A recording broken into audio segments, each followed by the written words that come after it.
Sige. So, good afternoon, everyone. Good afternoon. So, my assigned topic is all about the basic root cross planting. So, kita medyo tanan bikin ka ng baru dito sa nang root crop, no? Yeah. So, introductions to root crops. The Philippines, one of the major producers of root crops in Asia, along with Thailand, Indonesia, India, China, and Vietnam. So, kita kayo nung najuta sa kanang root crops. Ang Philippines yun ang kanang known sa root crops. So, root crops such as sweet potato, or tinatawag siya nga kamote, and cassava are used as succulents by many people in the Philippines. Batanes, Cebu, Lanao, Zamboanga, and Sulu.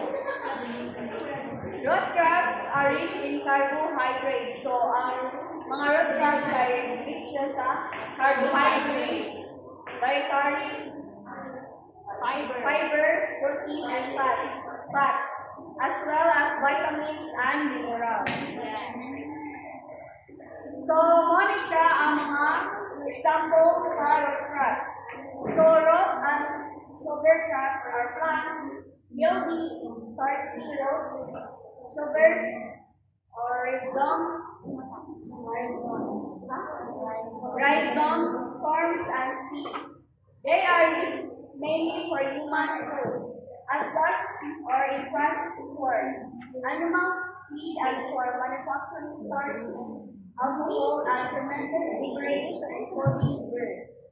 Many of the developing world forest producers and the most undernourished households depend on food and sugar crops as an important source of food and nutrition. So, kali mga root crops ko, ito ang source of food. Yes. So, kali yung mga example diri kay na sa ato ang balay. Di ko tayo. So, diri kaya ang asa na di ang kanang kumbay kanang kuan. Ako siya kanang dahan dito ay producer sa kanang kumbay like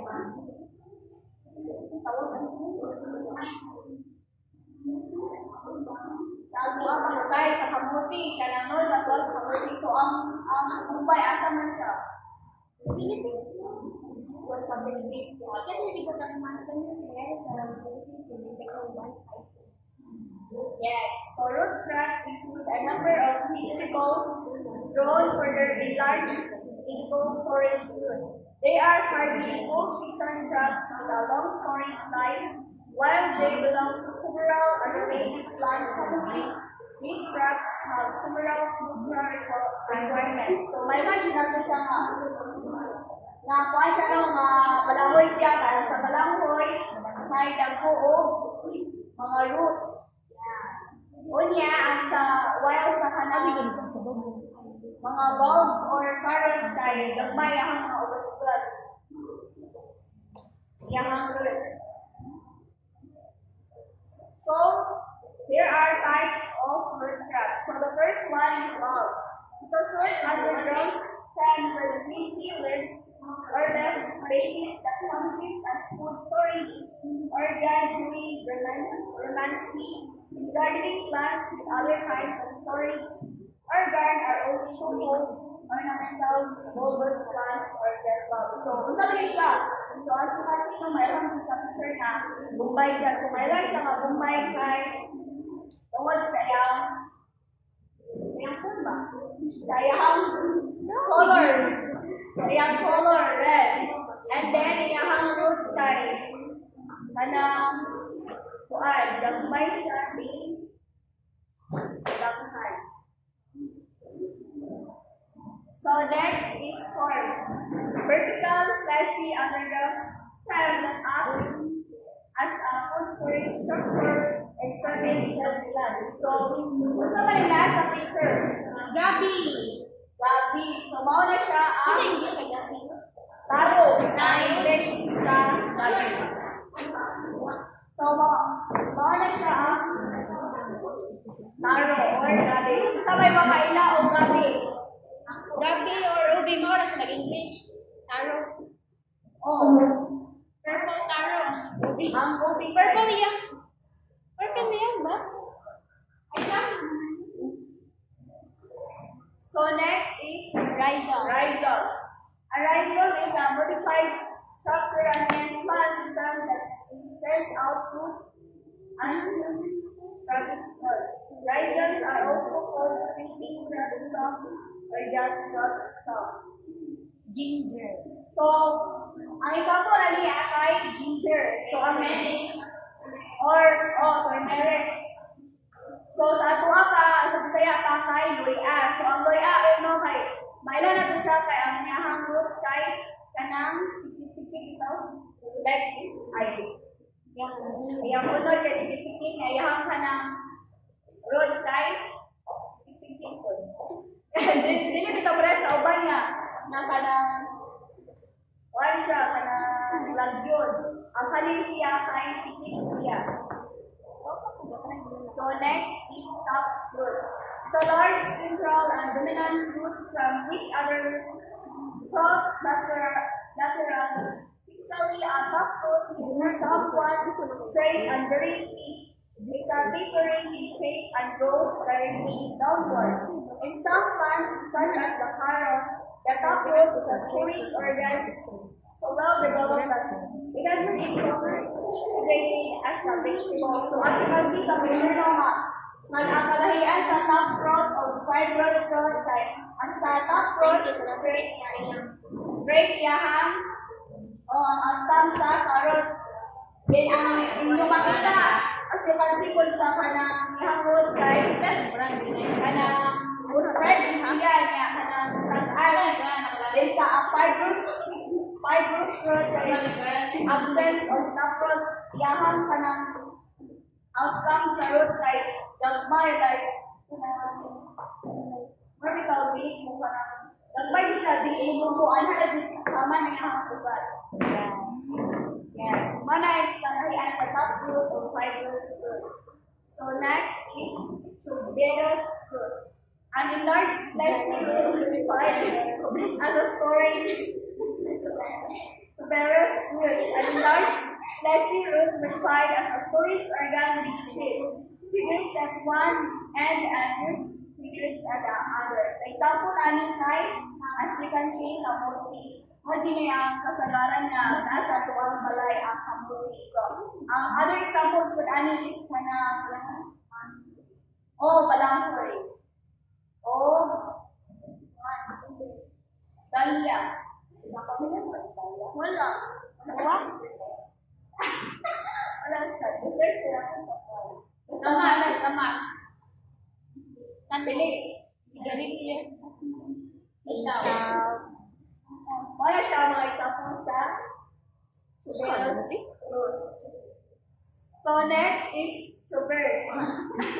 A short, fleshy, usually underground stem as of a potato plant, having tiny snail-like leaves each way up, called at the base that contributes a new plant. So, ang example ay potato.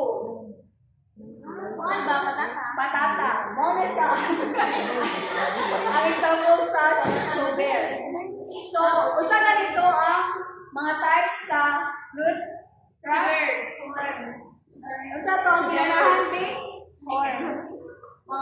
Bulbs. Second. Corn. Third.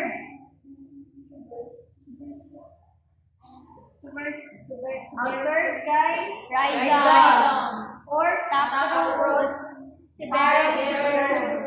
Tubers. So, as we go on, in my discussions, there are methods of planting root crop in advanced technology. So, planting crop has several methods, widely varying techniques and implements used. Different plants require different planting methods. So, the first one is broadcast seeding or broadcasting. These methods involve sprinkling or scattering seeds by hand or machines. over a relatively large land area. In this method, the seeds are not usually covered with soil. So it is practiced for smaller seeds that cannot be sown in rows by dropping them one by one. So as you can see sa picture, nakunsa man siya sa picture. Miss Gisa Fernandez, nakunsa man siya sa picture. Basta man yung gisagwag. Oh, mga binti. Very good. So next is dibbling. This method involves placing the seeds in holes or pits in a set lead and predetermined deep and spacing. It is often done by hand or with tools such as people, seed, who, and other planters. So, sa man yung makita sa picture, sa man yung buhat. Nagtanog. Nagbalik. Nagtanog. Yeah? Balik sa tanong yan, shouting. Yung sa man niya. Di ko niya, si parit niya. Aron din siya baka. Sa parit niya. Mura di, sino di bas-bas? Di bas-bas niya. Aron dili makatay-katay yung mga rules. So third is seed drilling. This planting method uses a seed drill that positions the seeds in uniform rows and bores them to a specific soil depth. In this manner, it protects the seeds from being eaten by animals, especially birds, washed away or dried up under sun exposure. So, unsa man yung nakita sa picture? Next, duplado sa buhang unsa man yung buhang nakita sa picture?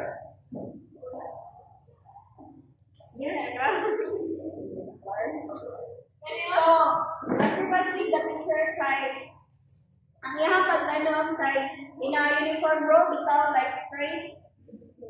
So, pinagi sa machine so kanang high-tech na dyan ang kanang technology na ano kanina dyan mga machine na kanang mas easy na nato ang pagtanom. Like for example, ano sa picture? Ang machine na kanang nagtanom or nagkontrol sa land. So, ang seed drilling kay uniform siya magtanom. So, fourth is press planting or replanting. It includes an activity growing plant from one location to another. The purpose of press planting is to look after the seedling in a controlled and protected area during the initial growth stage.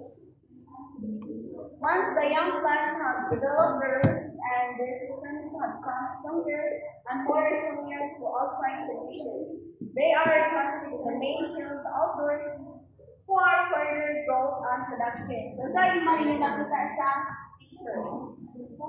Nagtanong. So, ang pagtanong di ay kay dili mo ipon bitaw dayon dapat kanang mo siya na ngayon kay para ang yahang mga ugat kay dili na mga tamtam. Very good.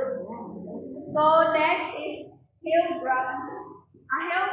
A hill can be understood as an elevated place in a field where seeds are dropped, and hilly plants can be a great gardening and farming technique.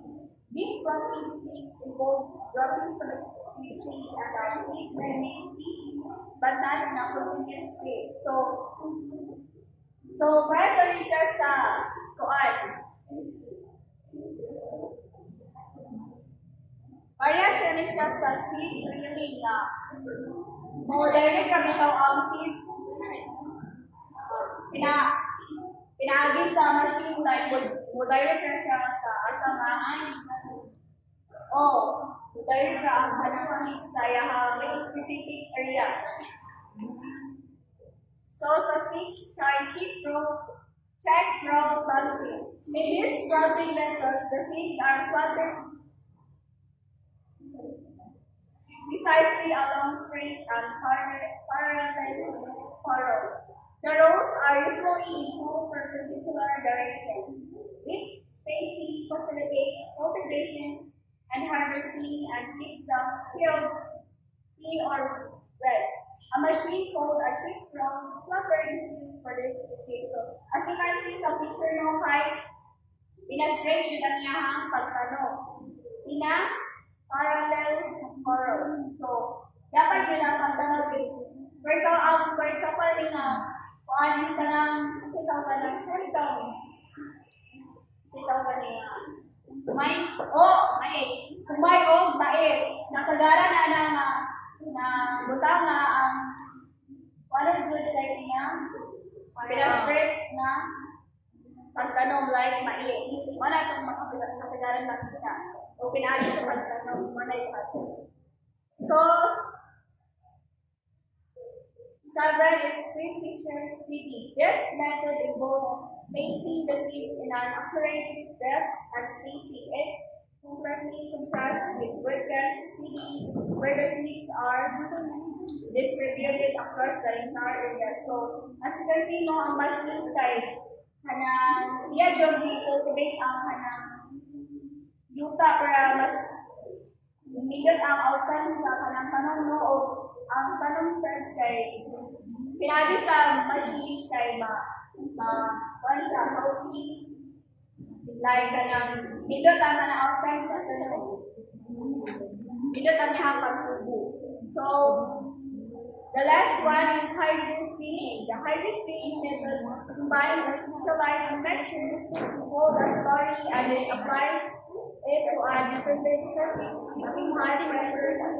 The slurry usually contains fiber, mulch, fertilizer, amendments, and water. So, ito maninuhang nakita sa picture. Colorful. So, ang ginabuhat sa kanang nakino kay na spray siya. Ganang nag-spray man ang laki para ito rin ang kuhaan. Para magbubo. Ano the spray man ang laki?